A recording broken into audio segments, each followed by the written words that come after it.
হজ agency association বাংলাদেশের নির্বাচন 2025 উপলক্ষে হাব বৈষম্য বিরোধী গণতান্ত্রিক জোট প্যানেলের নির্বাচনী কার্যালয় উদ্বোধন ও দোয়া মাহফিল অনুষ্ঠিত হয়েছে।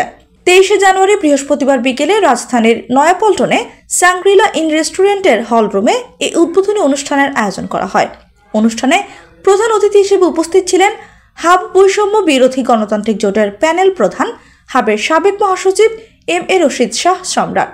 অনুষ্ঠানে অতিথি হিসেবে আরও উপস্থিত ছিলেন বৈষম্য বিরোধী হজ এজেন্সির মালিকবৃন্দের আহ্বায়ক আক্তারুজ্জামান, সদস্য সচিব মোহাম্মদ আলী, হাবের সাবেক ইসি সদস্য মোহাম্মদ নাজিম উদ্দিন, কারি গোলাম মোস্তফা, মোহাম্মদ খাদিম দুলাল এবং হাবের সাধারণ সদস্য মোহাম্মদ মোশাররফ হোসেন। এছাড়াও সংগঠনের অন্যান্য সদস্যবৃন্দ উপস্থিত ছিলেন। প্রধান অতিথির বক্তব্যে হাবের সাবেক মহাসচিব এম.এ. রশিদ শাহ সম্রাট বলেন, যারা বাণিজ্য মন্ত্রণালয় কর্তৃক দুর্নীতিবাজ ঘোষিত হয়েছে তাদের নির্বাচন করার কোনো অধিকার নেই। আগামী নির্বাচনে বিজয়ী হতে পারলে হাবের প্রধান সমস্যা রোড টু মক্কা বন্ধ হবে ইনশাল্লাহ। সবশেষে প্যানেলের সকল প্রার্থীদের এবং একটি সুন্দর হাব গঠনের জন্য দোয়া মোনাজাত করা হয় এবং প্যানেলের অন্যান্য সদস্যদের নিয়ে ফিতা কেটে নির্বাচনী কার্যালয় উদ্বোধন করেন জোটের প্রধান এম.এ. রশিদ শাহ সম্রাট।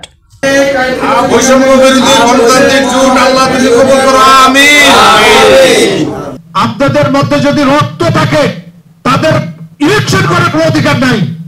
তারা কিভাবে ইলেকশন ডিক্লেয়ার করে? যারা দুর্নীতিবাদ বাণিজ্য মন্ত্রণালয় থেকে তাদেরকে দুর্নীতির জন্য ক্ষমতা থেকে তাদেরকে সরাইছে। কথা দিলাম যে দুর্নীতিমুক্ত হাব করব, সবাইকে নিয়ে হাব করব এবং সবাইকে কাঁধে কাঁধ লাগিয়ে আমাদের দাবিটা পাস করব। রোড টু মক্কা ইনশাল্লাহ আগামীতে হবে না। আপনাদেরকে কথা দিলাম, রোড টু মক্কা আগে ক্যান্সেল হবে। আমাদেরকে এনে দেন, প্রথমে রোড টু মক্কা ক্যান্সেল করবো। আমরা আমাদের প্যানেলের নেতৃত্বে আগামী 1 মাস এই বিগত হাবের নেতৃত্বের অনাচার, অবিচার, স্বৈরাচারের বিরুদ্ধে আমাদের এক ঐক্যবদ্ধ আন্দোলন চলবে। এই আন্দোলনের পরিসমাপ্তি হবে আপনাদের নেতৃত্বে ভোটের মাধ্যমে ইনশাল্লাহ। আজকে এই অনুষ্ঠানে এই কথাই আমরা দায়িত্বনিষ্ঠ ঘোষণা এবং শপথ করতে চাই। ওই পরাজিত বিতাড়িত স্বৈরাচারের শক্তিকে আমরা আমাদের সিদ্ধান্ত এটাই, আমরা সবাই এক এবং ঐক্যবদ্ধভাবে যে কোনো মূল্যে আল্লাহর রহমতে পরাজিত করবো ইনশাল্লাহ।